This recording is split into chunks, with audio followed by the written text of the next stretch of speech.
datang di podcast 02J Channel, gimana Pak kabarnya hari ini? Semangat? Alhamdulillah, sehat, baik ya, dan mudah-mudahan semua sehat ya, karena banyak sekarang ini orang yang terkena flu ya, flu apa itu, flu baru ya. Iya, wabah baru ya Pak ya. Nah Pak, hari ini kita akan membahas mengenai yang WUS nih Pak, lagi ramai diperbincangkan. Nah WOS, iya WUS.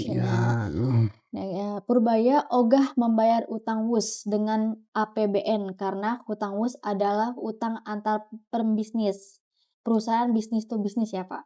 mm-mm. Dampaknya itu keributan tentang pembayaran hutang WUS terungkap bahwa harga kereta WUS dari Cina sangat mahal. Bahkan ada yang mengatakan 10 kali lipat dari harga kereta cepat Arab Saudi. Yang tidak kalah menterengnya nih Pak, untuk kereta cepatnya. Lalu timbullah tuntutan dari masyarakat bahwa proses pengadaan WUS harus diungkap dengan tuntas oleh aparat penegak hukum. Adakah unsur markup atau korupsi Pak menurut Bapak mengenai hal Ya, tersebut? ini suatu fenomena yang menarik ya. Iya.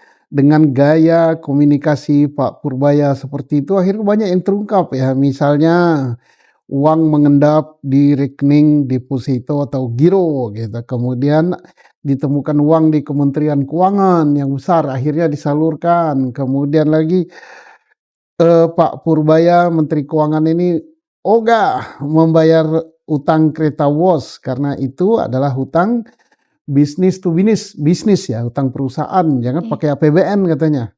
APBN bukan untuk itu, untuk rakyat, mendapat dukungan dari rakyat. Tapi yang lebih mengejutkan lagi bahwa harga kereta WOS itu sampai 113 atau 120 sekian triliun lah ya. Iya. Itu bervariasi tergantung kurs dolar ya.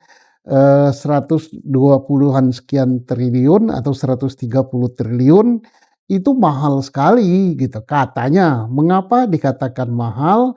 Karena ada compare, ada pembanding. Dibandingkan dengan kereta cepat yang sama buatan Jepang. Seandainya Jepang yang ngerjakan maka akan lebih murah dari 120-an sekian triliun. Dibandingkan lagi dengan kereta cepat Arab Saudi yang juga bagus, cepat, jaraknya relnya itu untuk 1.500 km. Harganya hampir sama dengan harga kereta cepat WOS yang 120-an kilometer gitu kan. Nah, jadi orang mengatakan, wah ini 10 kali lebih mahal dari harga kereta WOS. Nah, akhirnya timbul dugaan bahwa ini markup atau harga digelembungkan. Timbul dugaan bahwa ini korupsi besar-besaran pengadaan WOS.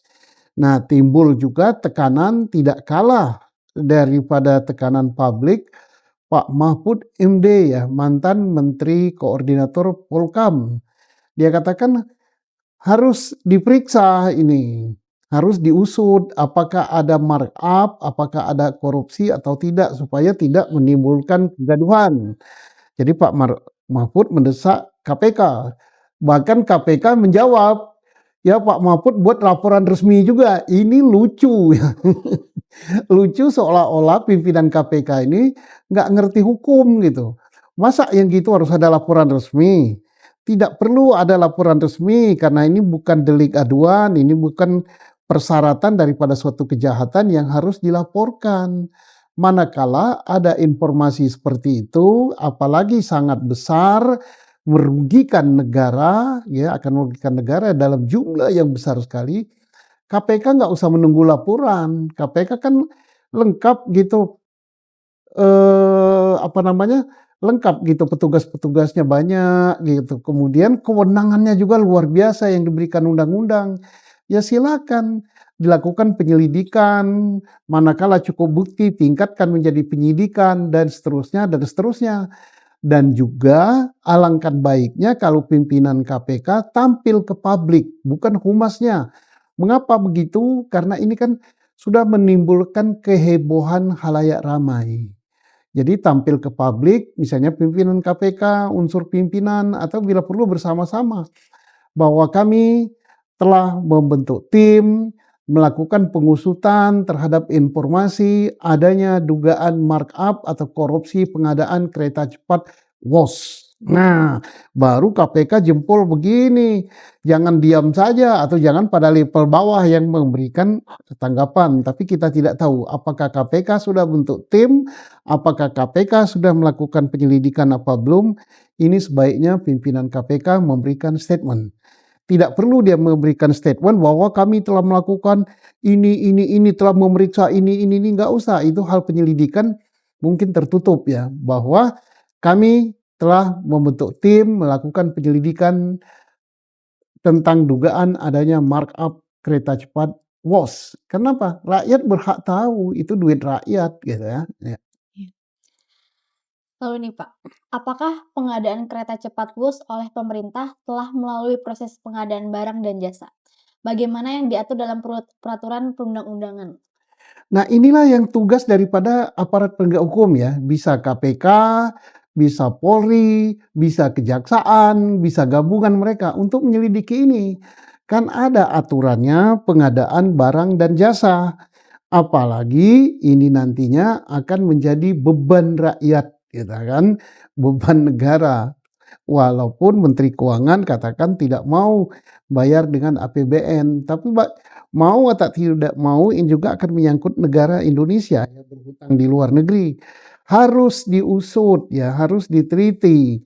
Kapan pengadaan kereta WOS ini? Atas inisiatif siapa? Siapa saja panitianya pengadaan ya? Siapa ketuanya? Siapa bagian pelelangannya? Siapa yang bagian teknis pemeriksaannya dan sebagainya semua. Ini tidak kayak beli kacang goreng ini. Ini pasti melibatkan banyak pihak ya, karena apa? Apalagi ini juga memakai tanah ya. Tanah negara milik daripada TNI AU di Halim. Nah, itu rawan. Halim itu kan untuk pusat pertahanan militer, pertahanan udara kita ya, pertahanan ibu kota. Kok langsung diambil begitu saja? Apakah itu sudah sepersetujuan DPR yang mewakili rakyat? Apakah pengadaan tanahnya sudah benar? Apakah pengecekan harga sudah benar? Apakah secara teknis sudah benar? Apakah sudah melibatkan berbagai unsur? Apakah sudah sepersetujuan DPR apa tidak? DPR jangan diam saja, ini kita belum dengar suara DPR. DPR ini mewakili rakyat, ya DPR harus bersuara dong. Jangan DPR misalnya hanya negor gitu, marah kepada Menteri Keuangan Purbaya, jangan sebanyak ngomong. Ya tugasnya Purbaya ngomong, mengkomunikasikan tugasnya dalam rangka menjaga keuangan negara kepada rakyat. Dia harus komunikasikan, harus ngawal sana. Jangan ditegur. Justru DPR yang harus ditegur. Kenapa tugasnya ngomong tapi diam saja gitu. Ya, Balik ya Pak. iya DPR tuh wakil saya gitu. Saya ikut menggaji DPR itu ya. Saya bayar pajak motor, pajak tanah, pajak apa-apa untuk gaji DPR, untuk belanja DPR. Ya jangan diam, justru DPR-nya diam. Bahkan ada yang menegur Pak Purbaya ya, mantan kalau nggak salah mantan humasnya istana ya, Pak Hasan Hasbi apa siapa itu. Loh, justru Pak Purbaya yang bagus. Dia menyampaikan semua berita dan dari dia terungkap berbagai masalah. Nggak kayak Pak Hasan Hasbi ya, yang dipecat itu. Diam aja gitu, nggak ada informasi apapun. Berani speak up ya Pak? Iya, berani karena benar. Yang disampaikannya benar dan disayangi oleh rakyat. Nah, jadi jangan sampai orang-orang yang nggak bisa berkomunikasi, yang gagu, yang gagap gitu, atau diam saja justru mengkritik Pak Purbaya gitu kan, ini aneh gitu. Iya Pak, lalu ada pertanyaan lagi nih. Ini baru dugaan ya Pak, tapi dugaannya itu udah kuat. Pengadaan kereta cepat WUS ada unsur markup atau korupsi. Apakah perlu Pak menunggu adanya laporan resmi baru Baru dijalankan? diproses. Iya. Ini yang lucu ya. Pak Mahfud sudah berteriak, masyarakat sudah berteriak, dan tokoh-tokoh sudah berteriak bahwa ini diduga ada markup. Apalagi dibandingkan dengan kereta cepat di Arab Saudi yang katanya WOS ini 10 kali lebih mahal atau 1000% lebih mahal. Nah, tak perlu KPK, tidak perlu Kejaksaan, tidak perlu Polri nunggu laporan. Nah, lebih lucu lagi, KPK menyatakan, ya Pak Mahfud laporan saja secara resmi. Ini memalukan gitu kan. Mengapa memalukan? Karena delik korupsi, dugaan tindak pidana korupsi itu bukanlah delik aduan. Bukan pula suatu delik atau tindak pidana yang dipersyaratkan untuk diproses itu harus ada laporan. Nggak perlu. Jadi dengan adanya informasi seperti ini, KPK, Polri, apakah kejaksaan ya berlomba-lomba atau secara terkoordinir menyelidiki ada tidak dugaan daripada korupsi atau markup. Kalau ditemukan cukup bukti, maka ditingkatkan menjadi penyidikan. Nggak perlu ada laporan dan sebagainya. Nah, disinilah perlu komunikasi yang bagus dari KPK, dari Kejaksaan, dari Polri.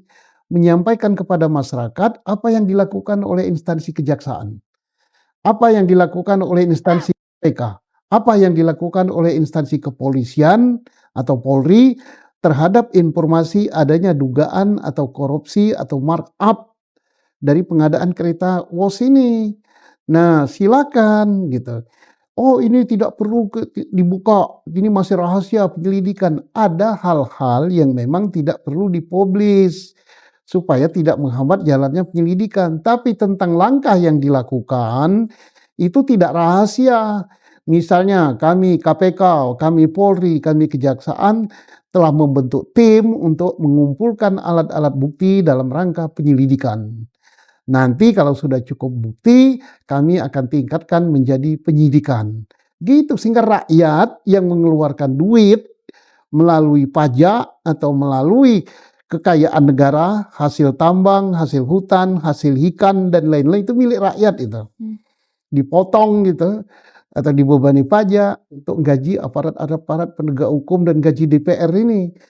Ya, itu perlu menyampaikan informasi. Nah, kita tunggu ini DPR komisi berapa ini yang bawa heboh ini? Komisi 5 apa berapa? Masih diam 1000 bahasa. Saya juga nggak rela gitu melihat DPR saya diam gitu. Nah, bersuaralah. Jadi banyak pertanyaan ya Pak yang Iya, muncul, jangan Pak. justru menegur Pak Purbaya. Pak Purbaya lah yang bisa ngungkap ini. DPR nggak bisa ngungkap ini, bahkan diam.